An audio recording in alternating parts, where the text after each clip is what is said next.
Halo pemirsa GPR TV dari Sabang sampai Merauke, dari Biagas hingga Pulau Rote. Bertemu lagi bersama saya Mona Azharinisak dalam Kominfo Newsroom.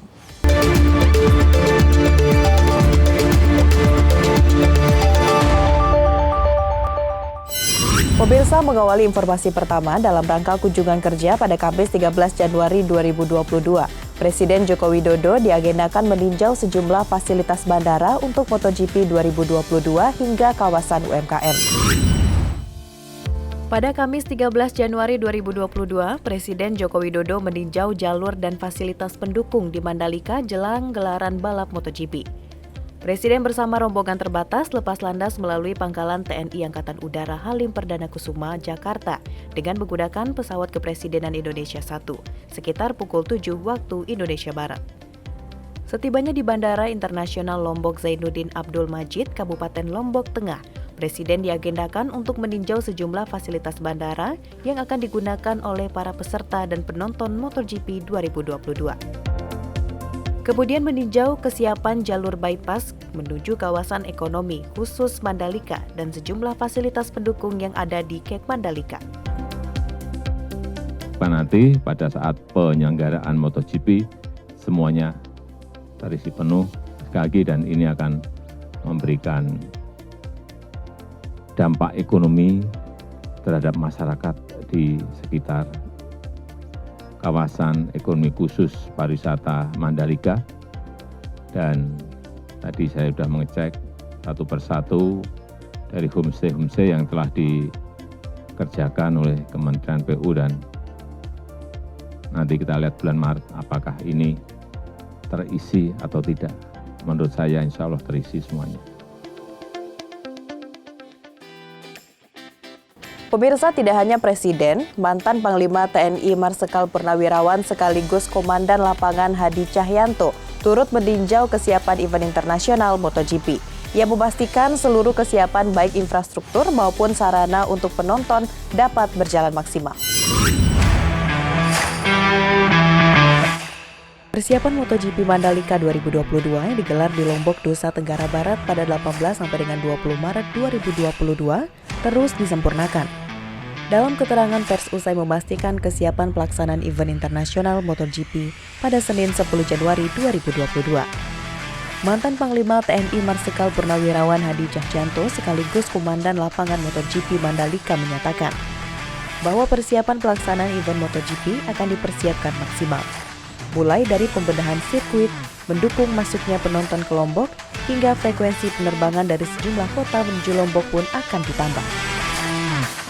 Dan untuk masuk sendiri dari luar akan ditambah frekuensi penerbangan baik dari Jakarta, Surabaya, Bali maupun Makassar. Jadi mudah-mudahan penonton nanti diberikan kemudahan menuju ke sirkuit Mandalika untuk bisa menonton MotoGP 2022.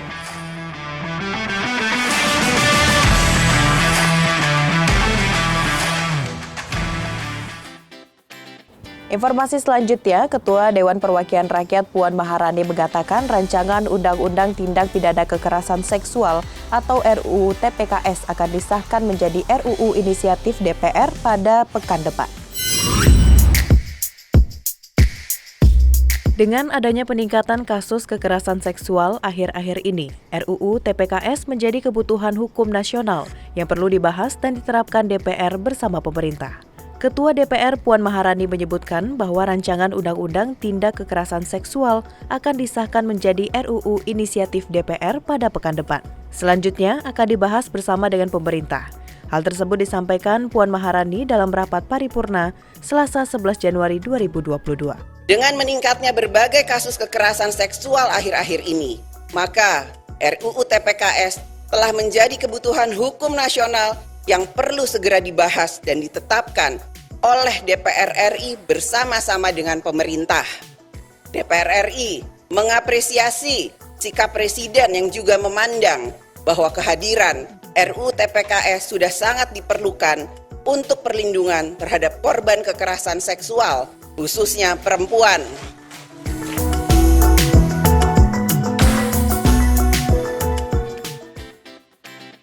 Pemirsa, sebagai bentuk pengendalian penanganan COVID-19 yang kian membaik, pemerintah mendukung pemulihan aktivitas masyarakat dengan tetap menerapkan protokol kesehatan.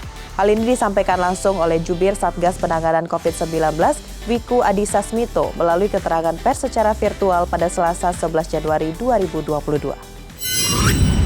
Dalam upaya melakukan pengendalian kasus COVID-19 di Indonesia, pemerintah juga tetap melakukan pemulihan aktivitas masyarakat.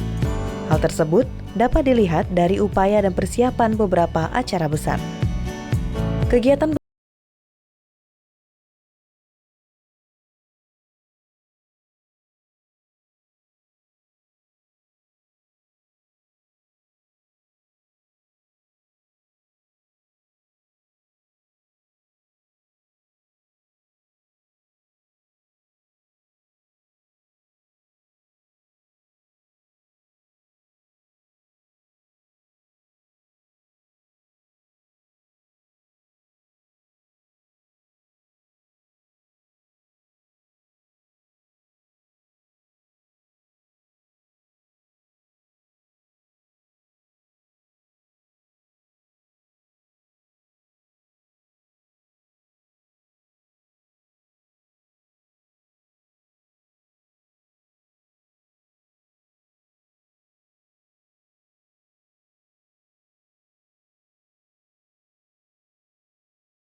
Menutup informasi terakhir, Badan Kependudukan dan Keluarga Berencana Nasional membentuk pelaksana tim pendamping keluarga guna membentuk percepatan penurunan angka stunting nasional.